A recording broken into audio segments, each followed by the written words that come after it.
novamente aqui nesta compartilhar com vocês as reflexões que vamos dividir nesta noite a respeito do Evangelho na família.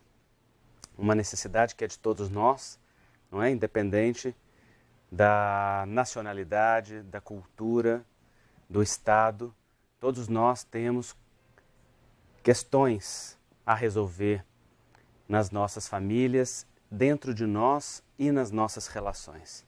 Então, nós vamos hoje trilhar um caminho de conexão social, aquilo que é o fundamento da vida, conversando um pouco a respeito daquilo que a doutrina espírita nos traz a respeito da família e a respeito desta oportunidade que é a convivência e também a conexão com aqueles que estão ligados a nós, ao nosso sistema.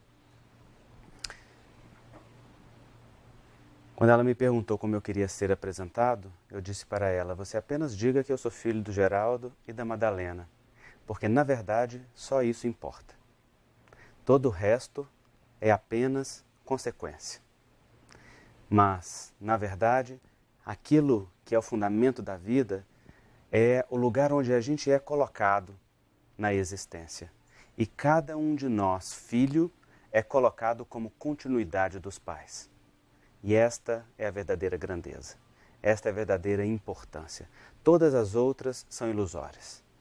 Todas as outras são apenas decorações que a gente coloca na estrutura, mas a estrutura, ela mesma, é a nossa conexão com aquele torrão de terra aonde nós fomos plantados. Ali onde nós desabrochamos e aonde as nossas raízes estão fincadas. Aonde a gente bebe dos nutrientes necessários para ter a seiva que nos permite produzir adequadamente. Isto é aquilo que é essencial e é o que verdadeiramente importa. O resto, nós acrescentamos, mudamos, transformamos, mas não pertence ao essencial. Então nós vamos conversar um bocado a respeito disto nesta noite. Engana-se aqueles que pensam que a família é formada por acaso, por quaisquer espíritos que se juntam em uma união fortuita dentro do destino. A família segue um propósito inteligente, planejado, pensado, para atingir os seus propósitos superiores. Então, em uma família, nós temos a união daqueles que são espíritos afins, aqueles que têm conexão entre si. Então, na família, nós temos a união daqueles que são espíritos afins, aqueles que estão conectados uns aos outros pelos laços de afinidade, pelos laços de necessidade, por anteriores vivências, por afinidades construídas que agora usufruem no clima da simpatia, ou por relações antipáticas de um passado em que se ajudaram a distanciar daquilo que é o essencial ou daquilo que é a fonte. Então, hoje, na nossa família, nós reencontramos exatamente aqueles que precisamos, aqueles que merecemos, aqueles que estamos na condição de auxiliar e de sermos auxiliados. Assim, a família nuclear formada por pais, irmãos, prioritariamente, ela está ligada diretamente a necessidades muito profundas do nosso coração. E ela nos traz um grande chamado, que é o chamado do autoencontro e da reconstrução do amor dentro do campo das relações. Muitas vezes é dentro do lar que nós vamos reencontrar as dificuldades que nos colocam em desafios, por vezes desde o berço, em circunstâncias difíceis de conduzir, seja pelo ambiente doméstico, seja pela característica daqueles que estão ali, seja pela natureza destas relações, mas é exatamente ali, com aquelas condições que nós fomos colocados, que nós temos a condição exata daquilo que nós necessitamos. E é interessante porque muito frequentemente nós olhamos para as condições nas quais reencarnamos e ao crescer e sentir os efeitos delas, nas condições adversas ou não, nós ficamos com um sentimento de vitimismo. Ficamos com um sentimento de ter sofrido algo devido a características de outros ou a característica do meio, como se nós tivéssemos sido ali colocados sem nenhuma relação com a nossa história ou com o nosso passado espiritual. É que o nosso olhar, viciado numa projeção exterior, ele faz uma análise daquilo que é a circunstância, olhando somente para aquilo que nós gostaríamos de ter tido, aquilo que nós achamos que deveria ter sido construído, e não para aquilo que nós precisamos. Porque ao reencarnar, diz o Livro dos Espíritos, nós conhecemos a natureza de provas que haveremos de suportar. Nós muitas vezes escolhemos a natureza de provas. Elegemos o grupo, o meio, as condições que devemos estar. Exatamente porque aquele meio tem as condições de nos despertar no desenvolvimento das virtudes que necessitamos, ou de nos dar um estímulo para encontro conosco mesmo e com a nossa força interior. Ou aquele meio vai ter as condições de nos dar a oportunidade de reconstruir e reparar algo que ontem nós menosprezamos, desrespeitamos ou não valorizamos como deveria. Mas, ao crescer e passar pelas circunstâncias, nós olhamos para aquilo tudo isolado destas condições. Ora, a nossa história, ela é devida à nossa necessidade espiritual. Ninguém herda dos outros. Cada um herda de si mesmo. Nós só herdamos do ponto de vista biológico e, mesmo assim, entramos na posse daquilo que é a nossa necessidade dentro deste caminho, dentro dessa história. Mas aquela história que é desenvolvida a partir dali, ela vem em virtude da nossa história espiritual, das nossas predisposições, das nossas necessidades, que se conjugam com as dos outros, em afinidade, e formam um contexto no qual nós nos encontramos. Então, aquilo pelo qual nós passamos, sofremos, sejam as alegrias das afinidades, ou seja, as dificuldades, das antipatias e das dores, elas vêm em função de quê? Da nossa história kármica, da nossa história espiritual. Não é justo, portanto, apresentar a boleta para o outro pagar. Não é? Buscando aqueles que são os responsáveis, entre aspas, pelas nossas vidas. Porque, claro, cada um tem a responsabilidade pelos seus atos, mas nós estamos no contexto em que fazemos jus, que buscamos, que elegemos ou que atraímos. Qualquer uma dessas circunstâncias está baseada na nossa história, na nossa necessidade, e não na do outro. Então, esta é uma primeira reflexão muito importante de ser feita. Ninguém está colocado ao acaso no seu núcleo familiar. Ele forma um núcleo de afinidades, antipatias e simpatias de necessidade para formar para o espírito e para o grupo familiar o contexto necessário para o despertar das virtudes, para o aprendizado, para a reconstrução de si mesmo.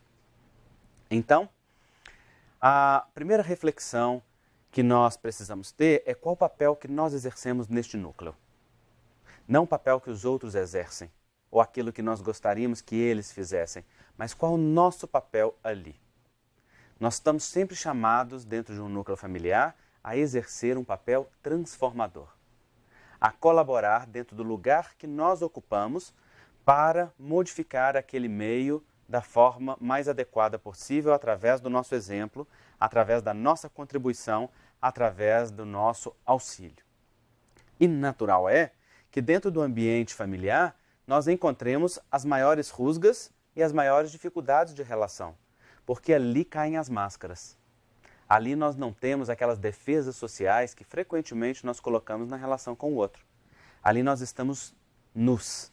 O outro nos conhece como nós verdadeiramente somos e, muitas vezes, nos conhece mais que nós mesmos. Porque nos vendo e nos analisando sob uma outra perspectiva, por vezes consegue chegar ao conhecimento das nossas características de personalidade com mais profundidade que nós mesmos. E, naturalmente, quem conhece pode usar para o bem ou para o mal. Então, nós utilizamos para ajudar uns aos outros ou também utilizamos para cutucar. Porque sabendo onde estão as feridas, muitas vezes nós vamos lá com o dedinho, exatamente. E eu digo que na família a gente não simplesmente cutuca com o dedinho. Geralmente a gente vai com os dois, abre e roda. Não é?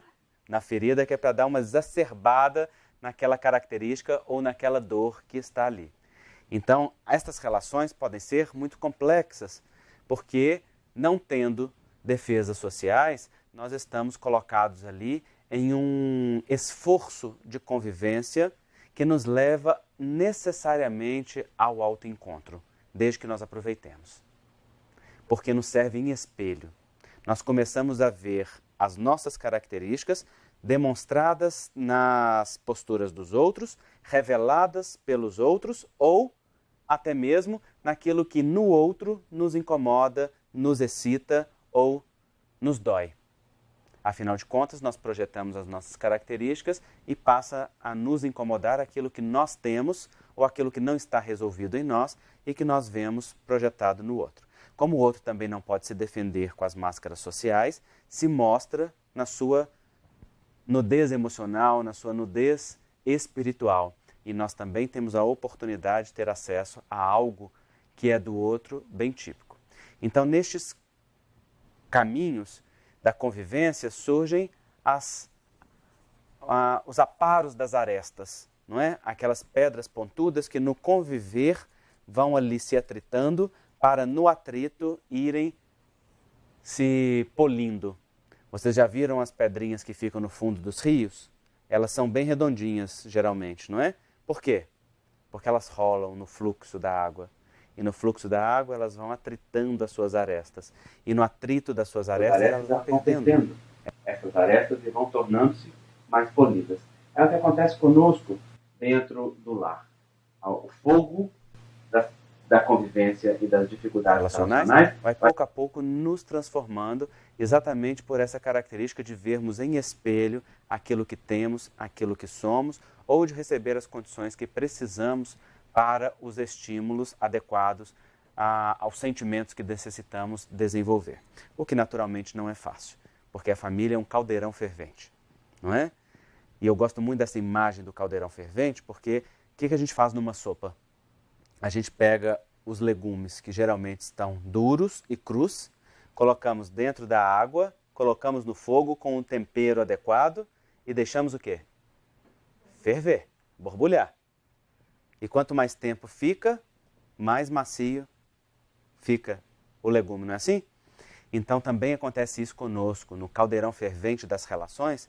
Com o passar do tempo, nós também vamos amolecendo nas nossas características e transformando, muitas vezes sem nem nos darmos conta de como que este processo acontece.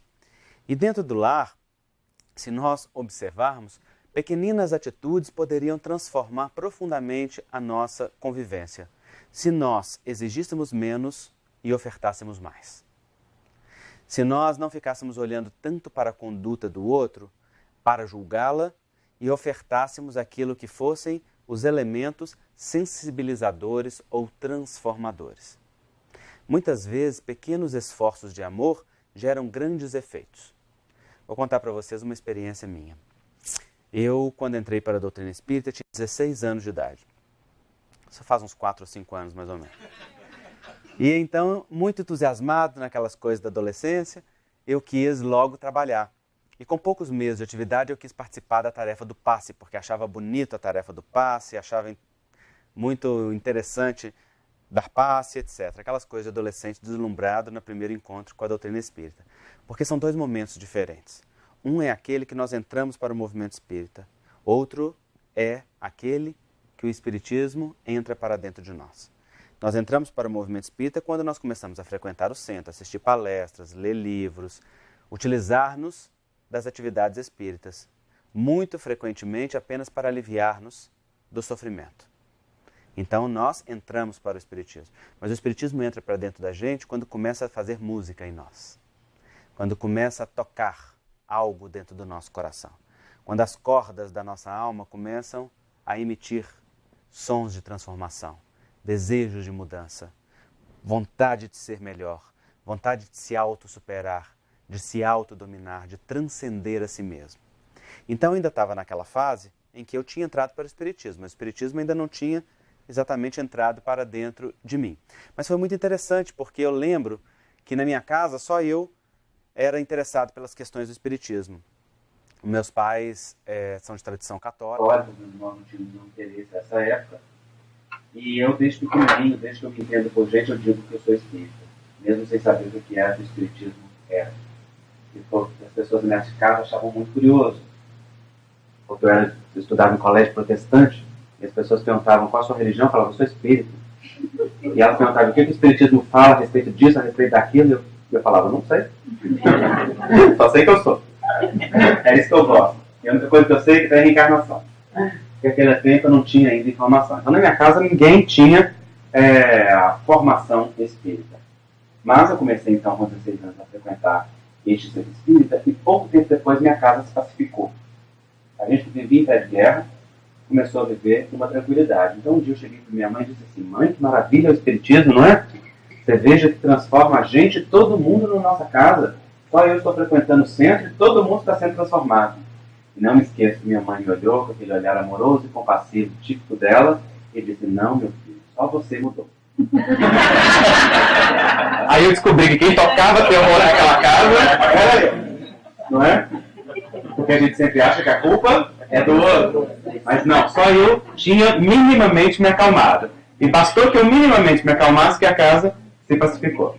Então eu quis dar passe e eu pedi para o dirigente daquela casa espírita, será que eu posso dar passe? E ele respondeu para mim, não, não pode. Não pode porque você não tem conhecimento, não pode porque você não tem maturidade, não pode porque precisa de um tempo de estudo, etc. E botou todas aquelas bases que são as bases naturais, lógicas e lúcidas para que nós nos ingressemos como trabalhadores em uma tarefa espírita. Mas um jovem de 16 anos geralmente não é muito dócil. Né? Quando não pode fazer de um jeito, faz de outro. Então fui para casa decidido que eu queria dar passe. Naquele dia meus pais estavam viajando. Eu estava só com meu irmão de 14 anos. E o meu irmão de 14 anos estava naquela fase que eu chamo de fase da vaca. Vocês conhecem? É aquela fase que o adolescente não fala, ele muge. Você pergunta qualquer coisa, ele não responde nada que você entenda. Você pergunta, fulano, isso, ele responde assim, não é? É uma coisa incompreensível. Só sai um sonido. Né? Eu chamo isso de fase da vaca. O fato é que não tinha comunicação. É aquela fase que o adolescente tímido fica retraído, não tem comunicação. E meu irmão estava no canto dele, tinha até transformado o seu quarto num quarto afastado da casa, em numa extensão que tinha lá ao fundo da casa dos meus pais. Então, ele estava bem isolado. Mas eu estava sozinho com ele em casa e cheguei para ele e disse assim, Gustavo, eu vou fazer um sanduíche, você quer que eu faça um para você? E o adolescente na fase da vaca, quando lhe interessa, fala muito bem. E ele disse, sim, eu quero. Então eu fui lá e fiz um sanduíche. Botei o sanduíche em cima da mesa e como não podia dar passe em nada, decidi que eu ia dar passe no sanduíche. Estendi a mão em cima do sanduíche e dei um passe. E fiquei ali um bom tempo, porque vocês sabem que presunto é difícil de fluidificar, não é? E eu fiquei um tempo todo. E pela primeira vez eu senti aquilo que eu sinto hoje a dar o passe. Senti que a minha mão como se tornasse um chuveiro e dela saíssem centelhas, não é, energéticas que davam sensações de formigamento, muito agradável inclusive. E então fiquei ali o tempo que eu quis, comi o meu sanduíche, avisei a ele que o dele estava pronto e esqueci do assunto, afinal de contas eu já tinha dado passe, não é? Lembro que eu estava no meu quarto, lendo um livro de André Luiz, com as portas fechadas, quando ele chegou, meia hora depois, bateu na porta. Eu já achei aquilo estranho, porque não acontecia. Então eu disse a ele, pode entrar. Ele abriu a porta silencioso, trazia um sorriso daqui até aqui, chegou próximo de mim, me deu um beijo no rosto, sorriu e saiu. Naquele momento, o Espiritismo começou a entrar para dentro de mim. Porque naquele instante eu fiquei tão tocado com o que um simples sanduíche fluidificado pode realizar, que eu fiquei imaginando que os atos de amor verdadeiro não farão, não é?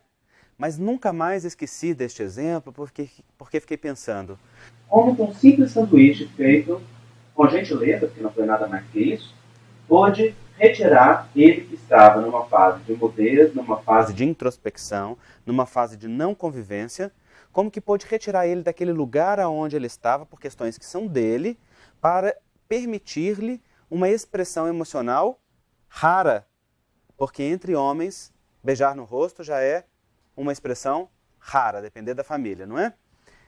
Ele trazer um sorriso e expressar isso naquela manifestação livre, isso foi absolutamente surpreendente para mim. Então, desde então, eu fiquei pensando, como que nós poderíamos resolver as pequenas coisas em famílias com simples gestos de amor? Como que as mães têm essa sabedoria? Como que muitas vezes os gestos carinhosos das mães evitam grandes atritos? Como que por vezes um simples bilhete deixado colado num espelho, um presentinho em um momento não esperado, uma flor em um dia, ou um silêncio, um olhar terno, um movimento de afeto, um carinho, não é? Uma mão amiga. Como que pequenos gestos no dia a dia podem fazer com que aquele caldeirão fervente que é a família seja abrandado e nós tenhamos o melhor de nós mesmos. Mas para isso é preciso abdicar da disputa. É preciso se conectar no afeto. É preciso se conectar naquele melhor que nós temos a ofertar para poder também encontrar o melhor do outro. Acontece que a gente faz o contrário, a gente espera o melhor do outro para ofertar o nosso melhor. E aí se trata de uma exigência. Então nós olhamos muito para a postura do outro, mas não olhamos para o que na nossa postura determina a postura do outro. Não olhamos para qual postura nossa ajuda ou atrapalha a postura do outro. Mas o fato é que o outro está o tempo todo reagindo às posturas que estão em nós. E nós estamos o tempo todo reagindo às posturas do outro. Mas qual poder real nós temos sobre o outro? Nenhum. Então nós só temos poder sobre nós mesmos. Então a única coisa que nós podemos fazer é transformar a nós mesmos, dando exemplo e sendo levedo que transforma a massa. Sendo ali aquilo que faz crescer, fermento. O espírita tem que ser fermento que leveda a massa. Tem que ser aquele que oferta e não aquele que espera. Tem que ser aquele que semeia e não aquele que colhe. Tem que ser aquele que dá e não aquele que espera receber. Porque o espírita está informado do Evangelho, está conhecedor da lei de causa e efeito, sabe da natureza justa e útil das relações, então deve ser aquele que coopera para que aquele ambiente, para que aquele espaço seja o melhor. Fazendo daquele momento o mais saudável, através do exemplo. Principalmente na relação pais e filhos. Na relação pais e filhos, os pais dão, os filhos recebem. Ponto. Esta relação, ela é simples. Os pais vieram antes, os filhos vêm depois. Os pais são grandes, os filhos são pequenos. Quando esta ordem é invertida sobre qualquer natureza, então nós temos graves problemas. Os pais devem ficar sempre no seu lugar de pais, ofertando, dando, sendo exemplo. Quando os pais querem ser amigos dos filhos, então saem do seu lugar de pais. Os pais definitivamente não são amigos dos filhos. Os pais são pais e os filhos são filhos. Os amigos estão de igual para igual, no mesmo nível. Os pais e os filhos estão em relação desigual. Aquilo que os pais dão para os filhos é infinito. Os filhos não conseguem devolver aos pais. Na relação entre amigos, ela se baseia em equilíbrio. Claro, os pais tratam os filhos com gentileza, com carinho, com afeto, com proximidade, mas não é uma relação de amizade. Ali está implícita uma relação de autoridade, a não ser que os pais abram mão dela. E o que nós temos visto hoje em dia é que os pais facilmente abrem mão do seu espaço de autoridade. Abrem mão do seu espaço de autoridade porque vão buscar nos filhos aquilo que os filhos não têm para dar. Colocam os filhos no lugar de nutrição afetiva da vida deles. Colocam os filhos como os responsáveis por fazerem-nos felizes. Colocam os filhos como o grande objetivo da vida. E aí os filhos são colocados num lugar de tamanha importância que eles são exaltados à autoridade diante dos pais. Na lei da vida é muito simples. Quem veio antes dá, quem vem depois recebe. Os filhos não estão destinados a dar nada aos pais. Estão destinados a receber e a levar. E claro, devolvem por gratidão. E tem, sem dúvida, uma dívida de gratidão. Mas não são os filhos que são a nutrição afetiva dos pais. Os pais buscam a sua nutrição afetiva naquilo que veio antes deles. Os seus pais. Acontece que os pais modernos têm tanta crítica aos seus pais que invertem a ordem. Se colocam como grandes perante seus próprios pais e permitem que os filhos sejam grandes perante si. É um movimento sistêmico, decorrente da crítica, decorrente do julgamento, que coloca os filhos para longe daquilo que é o adequado. Então, na relação com os filhos, há uma relação de autoridade. E esta relação de autoridade ela é exemplo, ela não é pelo acaso. Você não veio antes como pai à toa. Os seus filhos não vieram depois como filhos à toa. Mesmo que você aprenda com seus filhos, mesmo que ele te seja um estímulo para o crescimento e a transformação, como é, e todo o processo de paternidade e maternidade é assim, a lei da vida é muito simples. Ela manda antes aqueles que têm condição de acolher aqueles que vêm depois. E isto não pode ser invertido sem um grave preço para todos. Mas hoje a gente vê criança de 2 anos mandando na casa. E as vontades dela sendo lei. Hoje nós vemos pais legando a criação e o cuidado dos filhos para outros. Para a escola, para as babás, para os evangelizadores infantis, para tudo aquilo que está fora de si. E então se isentam do cuidado, se isentam do exemplo e transferem e legam isso para outros. O que acontece? Simplesmente não funciona. Não é? Foge não só do controle, como o efeito é desastroso. Porque isso gera mais inversão de ordem, isso gera um processo de completa desconexão e os filhos manifestam com isso rebeldia. E então o resultado é ainda pior. Então os pais são autoridade, e essa autoridade deve ser uma autoridade pelo exemplo, não a autoridade do autoritarismo, mas a autoridade da força, daquele que cumpre, que fica no seu lugar e que sabe que aquele lugar é o único em que ele pode ser útil aos outros. Mas para isso é necessário que nós trabalhemos as nossas relações com os nossos pais. Porque na base da relação com os filhos está a forma como nós nos relacionamos com aqueles que vieram antes. E na relação com os pais, só tem uma coisa que nos ajuda a seguir para a vida. Como é que chama? Como é que chama a única coisa que nos ajuda a seguir livres para o sucesso baseado na relação com os pais? Hein? Amor? Não. Você sabe que o amor sempre existe? Mesmo quando a gente nega ele? O filho é tão grato aos pais que dentro do seu coração, lá no mais profundo, existe sempre um sentimento de amor. Porque ele se sabe vivo somente devido. Mas existe um amor que adoece e um amor que cura. Existe um amor que pode levar ao fluxo livre, existe um amor que pode reter. Então não é exatamente amor, não. O que é que geralmente falta na relação com os nossos pais? Gratidão.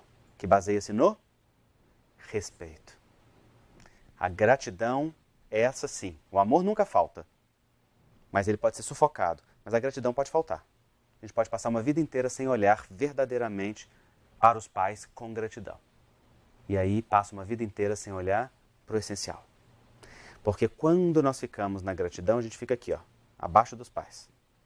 A relação é simples. Quem veio antes, quem veio depois. Mas quando nós não temos gratidão, ou quando nós contaminamos a gratidão, a gente sai daqui e vem para cá. Porque a frase correta não seria só gratidão. Seria gratidão, vírgula, sem críticas, vírgula, sem julgamentos, vírgula, sem exigências, vírgula, sem dó. Ponto. Nessa segunda parte não sobra quase ninguém, não é? Porque a gente aprende a criticar, a julgar, a exigir e muito frequentemente a ter dó dos pais. Mas quando nós fazemos qualquer uma dessas coisas, a gente sai do nosso lugar de filho. Porque aquele que critica, aquele que julga e aquele que exige, ele se julga no direito e aquele que se julga no direito se julga maior. Então ele acha que ele pode cobrar. Ele acha que pode exigir. Aquele que olha com dó faz o que com os pais? Rebaixa os pais na sua grandeza.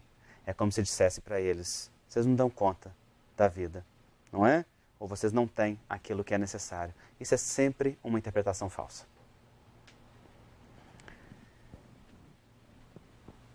Então, na relação com os nossos pais, a única coisa que nos ajuda é um movimento de gratidão que olha para o essencial.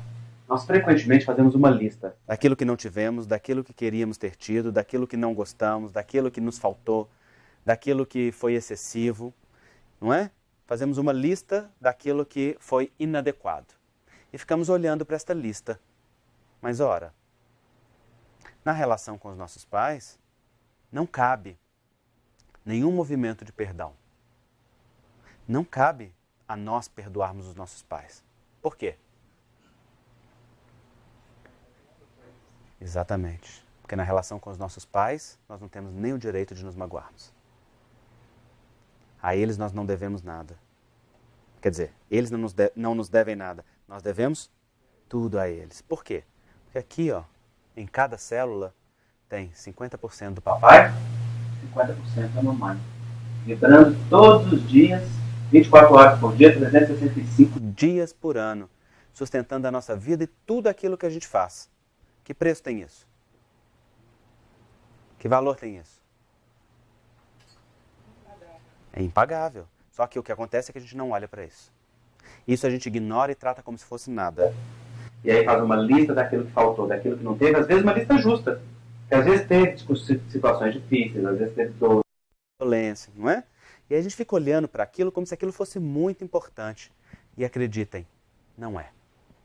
Aquilo marca, mas não define ninguém.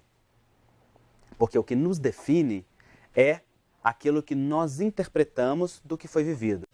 E não exatamente aquilo que nós somos. O que nos define é a interpretação daquilo que foi vivido, e não exatamente aquilo que foi vivido. Aquilo que foi vivido, nós podemos ressignificar. E nós podemos dar uma nova interpretação e chegar a uma nova conclusão.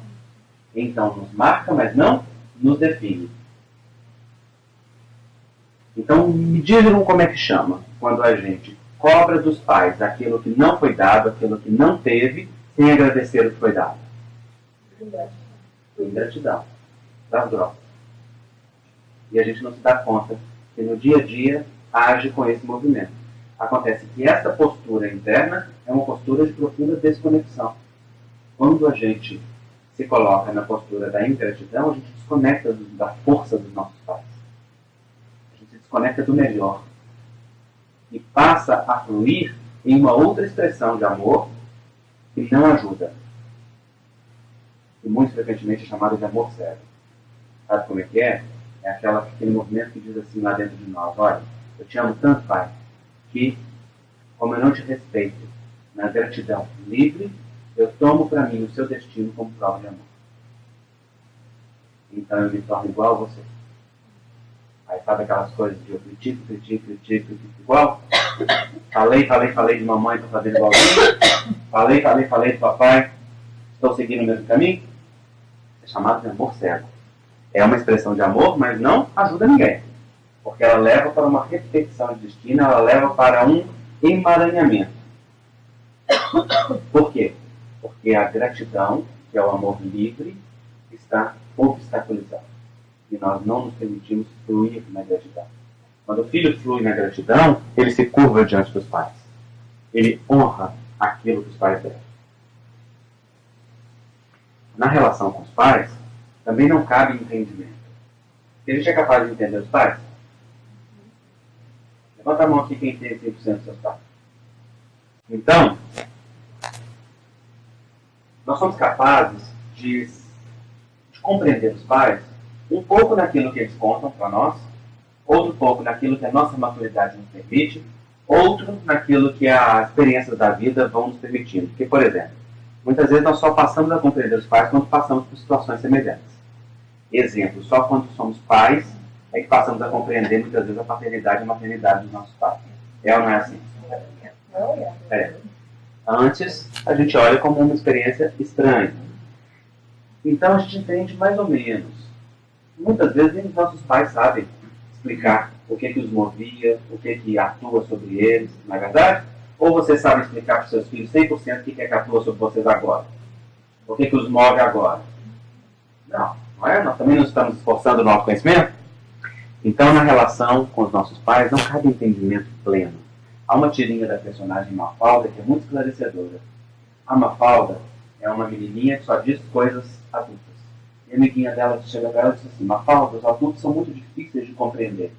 Então ela diz: mas se você chega no cinema no meio do filme, você entende o filme? E aí a amiguinha diz para ela: não, porque o filme já tinha começado. Então a Mafalda disse, quando nós chegamos, os adultos já tinham começado. É muito lindo isso. Porque significa, nós não podemos julgar porque nós não conhecemos o filme. Nós não sabemos da história. Porque mesmo que os nossos pais nos contem a história, já contam romanceado. Vocês acham que na hora que alguém conta, você realmente conhece aquela história como ela foi? Não. Então no livro Libertação há uma passagem muito linda. Gúbio, mentor de André Luiz, está junto com ele lá nas zonas inferiores, conversando com Gregório, comandante de uma zona inferior que estava obsediando Margarida. Gúbio quer socorrer Margarida e vai pedir a Gregório autorização para socorrê-la. Veja que interessante. Aí eles começam a conversar a respeito do motivo que levou Gregório a obsediar Margarida. E aí Gregório diz assim, porventura você me julga os atos? A resposta de Gúbio é magnífica. Ele diz assim, quem sou eu para julgar-te os atos? Somente se eu tivesse caminhado nos teus sapatos, poderia eu ajuizar das tuas atitudes. Olha que linda esta expressão. Só se eu tivesse caminhado nos teus sapatos significa só se eu conhecesse na pele o que foi passar por tudo que você passou. Como eu não sei, eu só olho com respeito e olho para os efeitos e não para as atitudes. E este efeito nós precisamos modificar porque ele não te ajuda nem a ela nem a ninguém.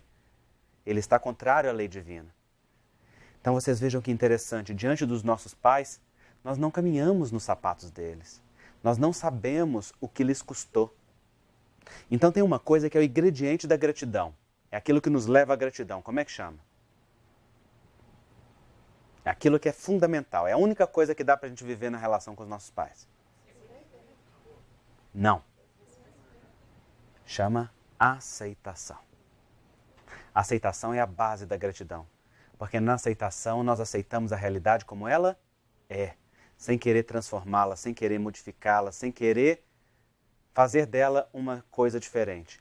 E a aceitação ela é plena quando nós olhamos para os nossos pais e dizemos dentro do coração, querido papai, querida mamãe, eu aceito a vida que você me deu, ao preço que ela te custou. Só você sabe o que pagou para que eu estivesse aqui agora. Então eu me calo diante da tua experiência, do teu sacrifício, da tua renúncia, para honrar aquilo que foi dado.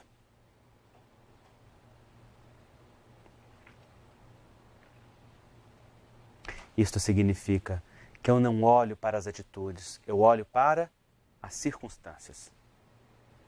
Eu olho para os efeitos dela. Quando nós honramos verdadeiramente os pais, não há tempo para julgar, nós nos curvamos diante daquilo que foi o preço da vida, inclusive respeitando o destino deles. Porque às vezes pagaram um preço tão alto da vida que hoje não é possível a felicidade que nós gostaríamos que eles vivessem. Às vezes hoje não é possível a plenitude que nós achamos que eles merecem. Talvez hoje não seja possível a satisfação que nós gostaríamos que eles tivessem. Porque nós que recebemos tudo deles, gostaríamos que eles estivessem na melhor das condições. Mas isso nem sempre é possível. E o respeito significa respeitar com dignidade o preço que foi pago. Há mães que, depois de algumas experiências de vida, vivem depressões o resto da vida. E é preciso respeitar aquele processo. Respeitar significa, eu não te desrespeito obrigando-te a nada. Eu trabalho dentro daquilo que você me permitir, te auxiliando com amor. O filho quer fazer algo pelos pais ou devolver algo pelos pais, ele consegue? É possível que a gente devolva para os pais aquilo que nos foi dado? Não. Nós podemos ficar ali uma vida cuidando deles, querendo algo para eles, querendo o melhor para eles. Nós vamos conseguir devolver para eles o que eles deram? Não. Então, como é que um filho verdadeiramente honra aquilo que os pais deram?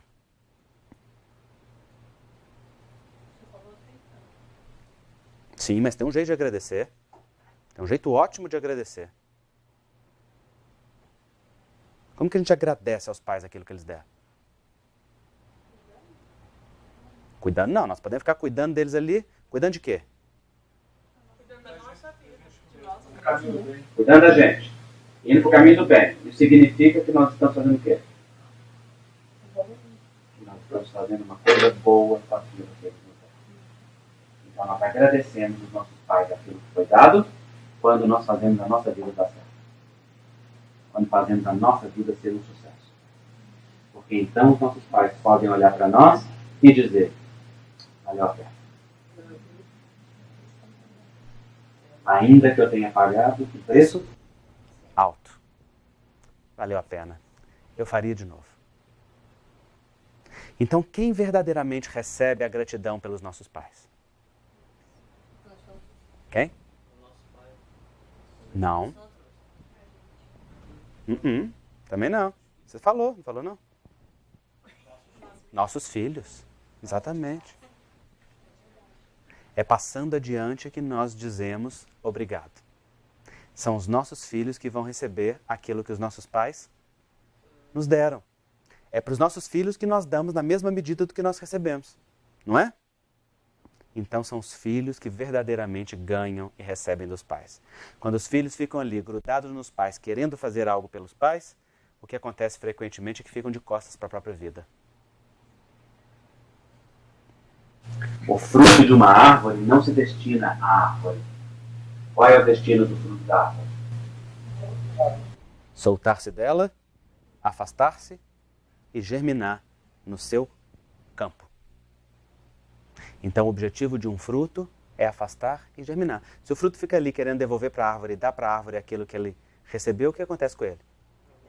Ele apodrece. Por isso que os filhos adultos que não saem de casa terminam se tornando um grande peso para os pais.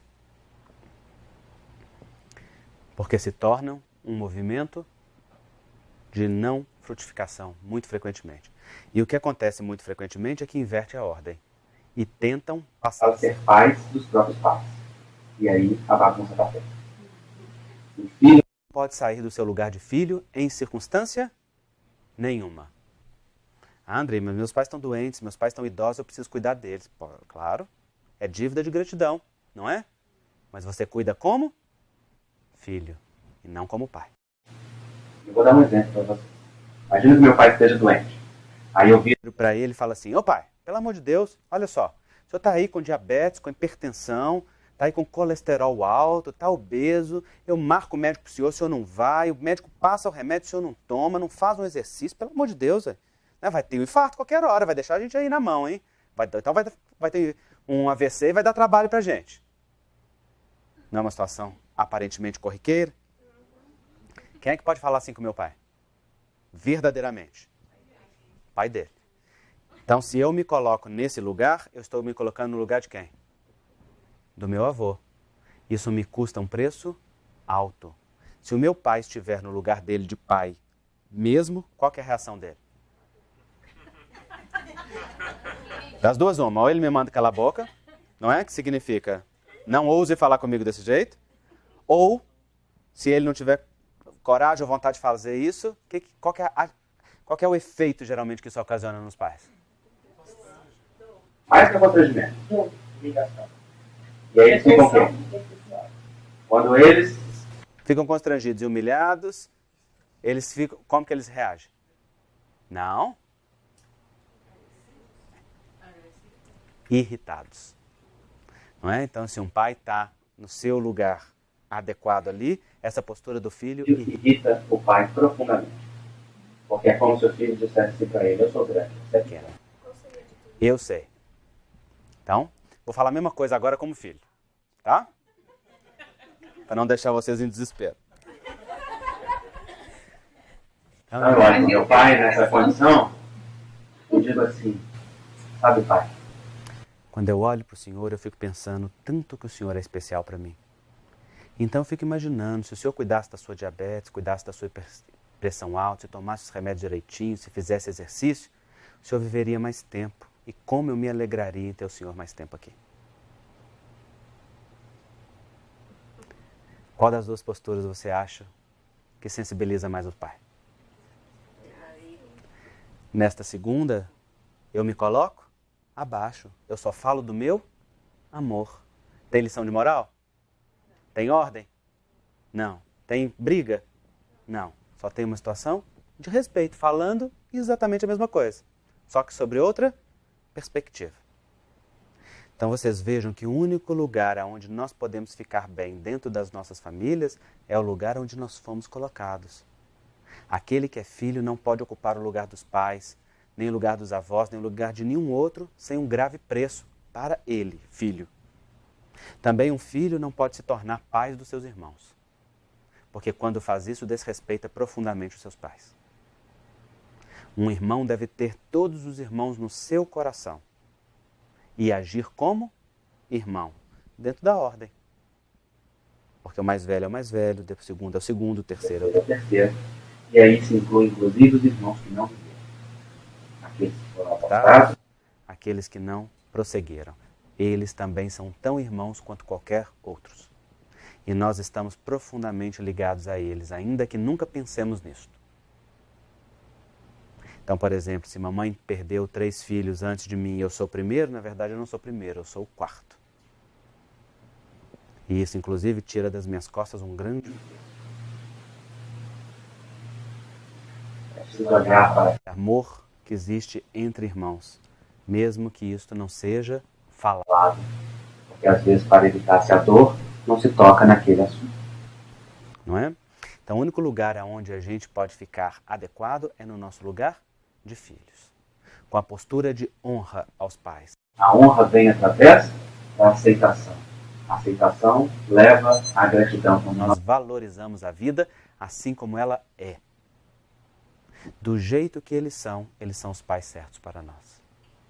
Do jeito que eles fizeram, foi o melhor que tinham para dar. Então foi aquilo que nós podíamos. O resto é conosco. As circunstâncias difíceis vivenciadas em família, elas têm 2 destinos. Ou elas podem ser um esgoto que contamina o nosso terreno a vida inteira, e nós vamos o tempo todo naquele terreno e acusar o esgoto e o mau cheiro e a contaminação que ele traz, ou então nós transformamos o esgoto em adubo. A matéria-prima é a mesma. Somos nós que escolhemos o que nós fazemos da nossa história. Então, se você sofreu abuso, se você sofreu violência, sofreu abandono afetivo, sim, isso te marca, mas não te define. O que te define é o que você faz disso na vida adulta. E você só vai continuar escravo disso se continuar se abusando, se continuar se abandonando e se continuar se violentando. Porque desde que você acolha a você mesmo com amor, então você se torna liberto dos efeitos daquilo. Basta você dar a si mesmo aquilo que você não teve na sua vida. Basta você dar a si mesmo aquilo que você esperava e talvez continue esperando que outros ainda te deem. Basta não transmitir para outros aquilo que você esperava que os pais dessem. Você mesmo, adulto que é, acolhe a sua criança ferida e dá a você aquilo que você precisa. Isto é ressignificar a própria história. Isso é modificar o próprio destino. E isto modifica aquilo que você é. E então você pode ficar livre para olhar para os seus pais só naquilo que está cheio e não naquilo que é vazio. Quando a gente olha para o vazio, a gente se esvazia. Mas quando a gente olha para aquilo que está cheio, a gente se enche. E olhando para o que está cheio, a gente se enche daquilo que é essencial. E o essencial é sempre suficiente. Quando a gente fica na crítica aos pais, a gente se desnutre. A gente se esvazia de força. É aquelas pessoas que muitas vezes conquista na vida e fica perdida, com o sentimento de não ter sentido, de não ter significado, de não ter rumo, de não ter propósito. Por quê? Porque está desconectado da essência. Imagina uma árvore que nasce de um solo e de repente começa a olhar para o solo e fala assim, não, esse solo não é suficiente. Esse solo não é bom o bastante. Esse solo não tem o nutriente que eu gostaria que tivesse. Esse solo tem contaminação. Esse solo não me dá exatamente como devia ser. Esse solo me machuca. Aí ela resolve retirar as raízes para fora da terra porque aquele solo não presta. E aí, com as raízes expostas, quer ter segurança e frutificar. Não é possível.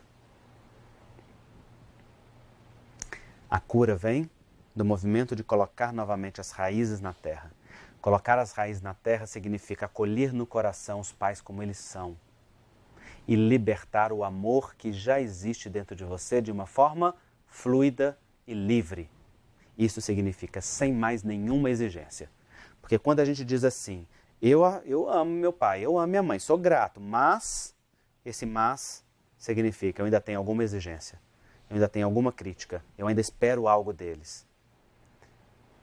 E então seria de se perguntar, eles já não deram o suficiente? O que mais você ainda espera que eles te deem? O que mais eles ainda precisam fazer para ganhar de você o seu respeito? Talvez você deva olhar para a vida e aprender a respeitá-la e a valorizá-la. Porque quando a gente olha para a vida e a respeita, não é fácil para desrespeitar. Quando a gente olha para a vida, a gente se curva diante daquilo que os pais deram. E é infinito. E isso é como a árvore que coloca de novo a raiz na terra e começa a beber da seiva, forte, viva, fecunda. E aquilo se transforma em um grande movimento de vida. E isto não depende em nada dos pais. Eles não precisam mudar. Eles não precisam fazer nada. Isso não depende deles estarem vivos. Isso não depende deles estarem presentes. Isso é uma postura dentro do coração diante deles, que conecta a força deles ou não. A questão é que a gente fica centrado na personalidade dos nossos pais sem olhar para a força deles. E a gente se deixa enganar. Se deixa enganar pela fragilidade humana, pelas dificuldades, pelas dores, pela trajetória, pelo preço que pagaram. Isso eles dão conta. Às vezes as pessoas dizem assim, mas minha mãe você não conhece, ela não dá conta da vida não. Mas meu pai você não sabe, ele é fraco. E aí eu geralmente pergunto às pessoas assim, quando você chegou, que idade seus pais tinham? Geralmente as pessoas respondem, 20 anos, 30 anos. Eu pergunto, como é que será que isso me deu? O que você? Nós temos a ilusão de que nós que chegamos depois somos mais ou valemos mais. Não somos. Os nossos pais têm as lutas humanas que são deles. E cada um deles sabe o preço que lhes custa. E nós precisamos aprender a respeitar inclusive o destino deles. Aceitá-los com este destino que têm. Porque isso se torna uma grande força dentro de cada um de nós. Para o movimento de vida que se faz dentro do coração. E para isto basta aceitação. Isto é que é evangelho. De nada adianta dedicar-se à caridade, fazer 1001 coisas para os outros, se o coração não se dobra em respeito aos pais. De nada adianta ser o melhor dos espíritos, o maior dos oradores, dos dirigentes espíritos, dos tarefeiros, se não aprende a se curvar diante da fonte da vida. Muitos espiritualistas querem uma relação direta por Deus que não passe através do respeito aos pais. Não é possível. Os pais são a representação de Deus na terra para o filho. Quando nós acusamos aos pais, em verdade estamos acusando a Deus. Como a dizer que aquilo que Ele escolheu para nós não foi bom o suficiente, não foi adequado, não foi justo. Em verdade estamos brigando com o Pai. Mas quando aceitamos os nossos pais e o nosso destino como ele é, para tomar a força da vida como ela pode ser, então nós nos curvamos diante dos pais. E quando nos curvamos diante dos pais, nos curvamos perante Deus. Nos curvamos perante a grande força sagrada da existência. Por isso a conexão profunda a Deus se dá através dos pais, no nosso coração.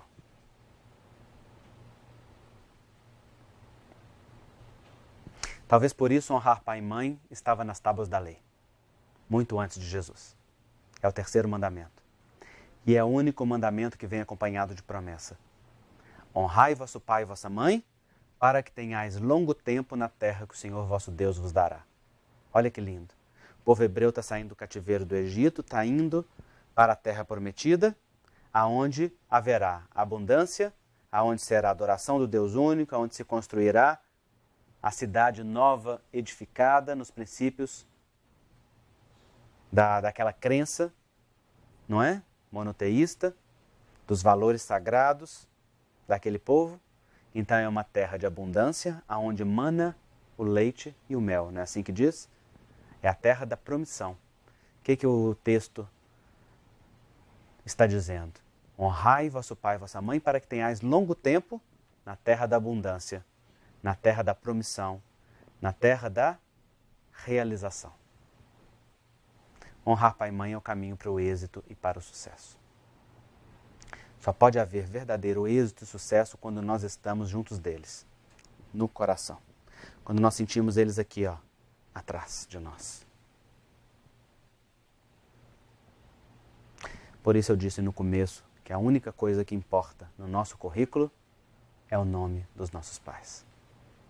Todo o resto é resto. Afinal de contas, ser médico, escrever livro, fazer palestra, para quem é filho dos meus pais, é obrigação. Não é nenhuma qualidade.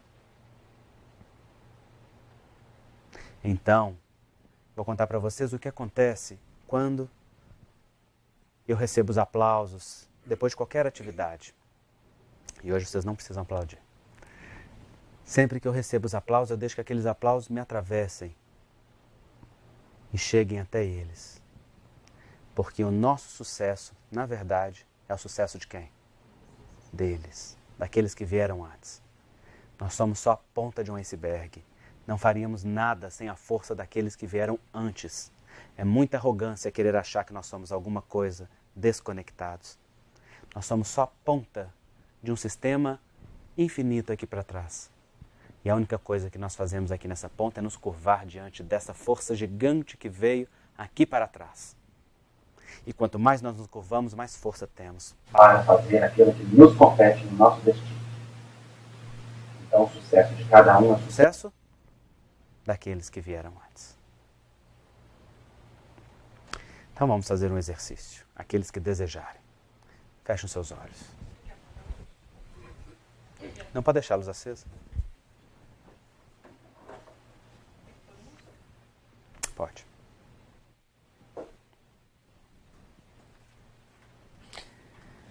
Inspire e expire e relaxe.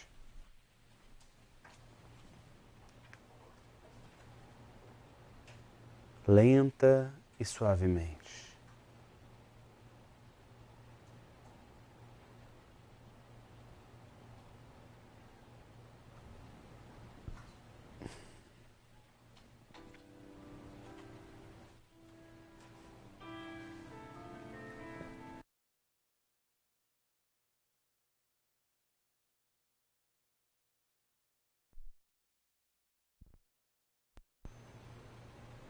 Respire e relaxe.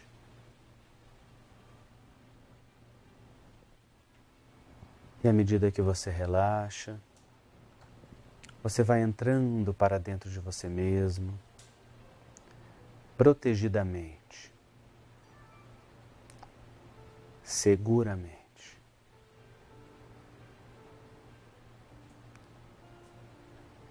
Neste estado, visualize-se chegando na casa da sua infância, a casa dos seus pais.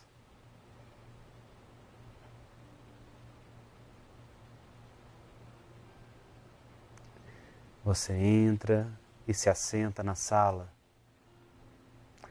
sozinho.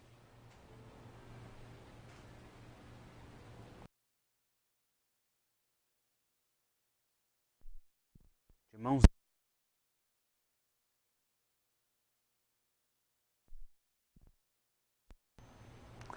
e se colocam à sua frente.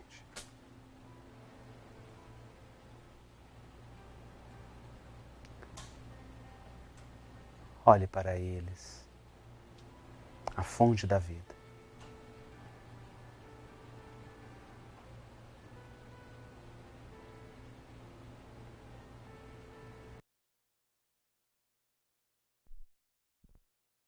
Mãe, diga para ela no seu coração: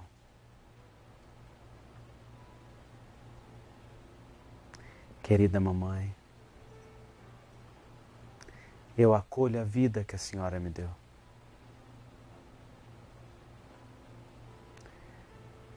Eu aceito a vida que a senhora me deu.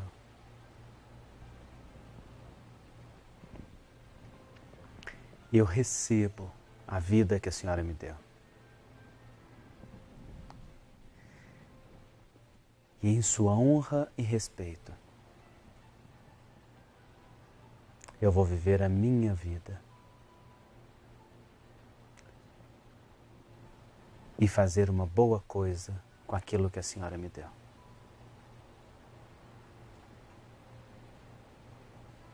E então você pode se ver se curvando diante da sua mãe.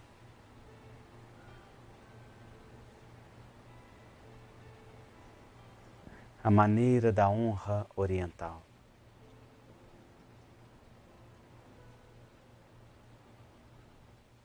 Então olhe para o seu pai.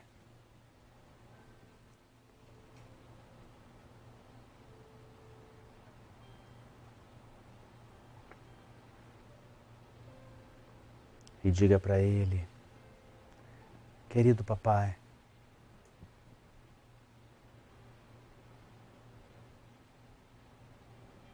eu agradeço a vida que o Senhor me deu.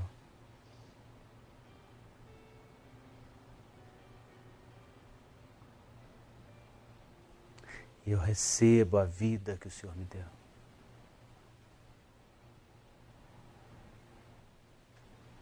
Eu aceito.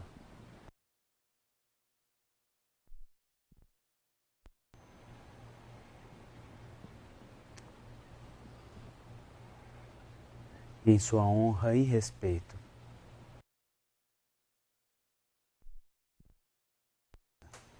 com aquilo que me foi dado.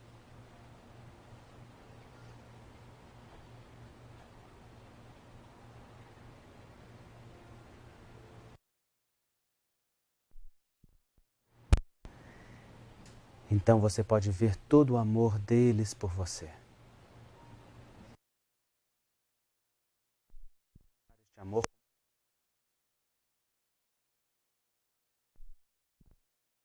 para você. E vai te enchendo toda.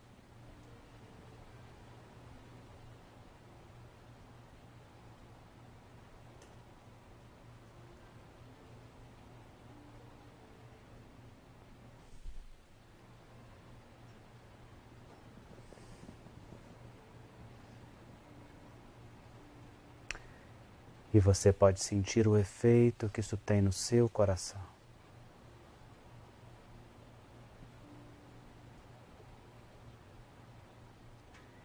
E então você pode dizer: muito obrigado.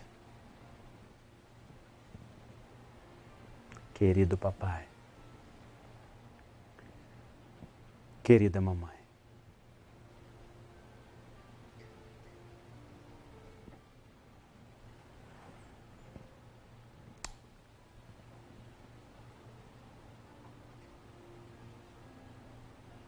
e você pode também se curvar diante do seu pai.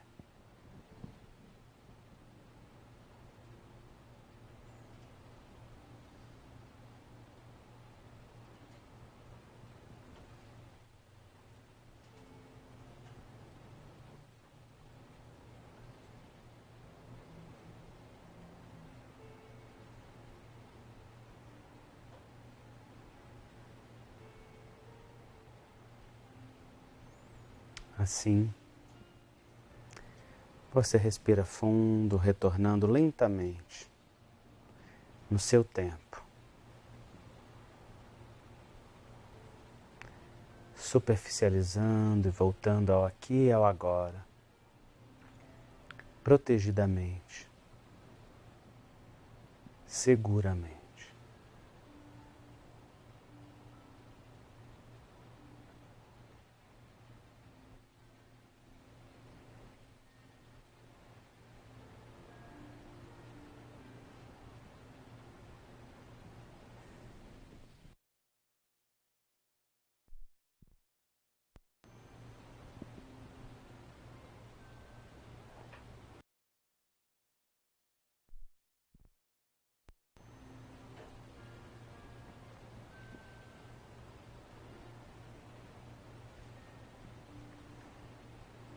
Todos bem?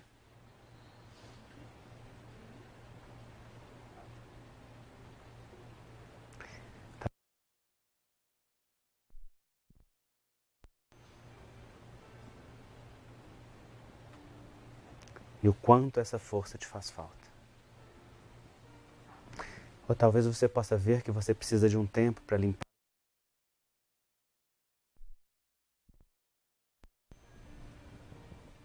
da falsa superioridade, até aprender verdadeiramente a se curvar diante da fonte da sua vida. Você pode olhar para tudo isso sem julgamento, sem chibata, olhando somente para aquilo que você precisa.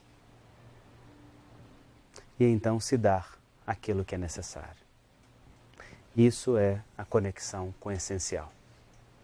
Isto é Evangelho vivo na família. Bom trabalho para todos.